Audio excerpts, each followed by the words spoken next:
که نمیشه سقوط بدیم. چند معاش دارین شما؟ معاش رو چی میکنیم؟ معاش رو چی میکنیم؟ چند معاش دارین؟ از معاش رو چی میگیرین اینا؟ چند معاش دارین؟ وزیر کابینه از ما رای میگیره، سه چند ما معاش داره. شما چند معاش دارین؟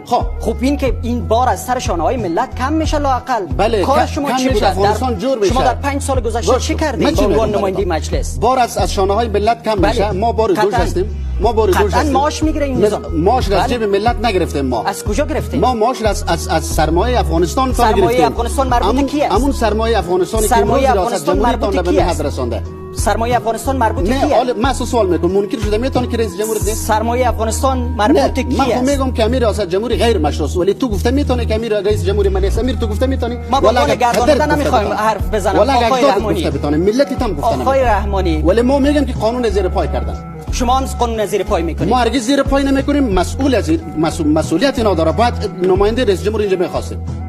بعد از نماینده رئیس جمهور نیاز نیست.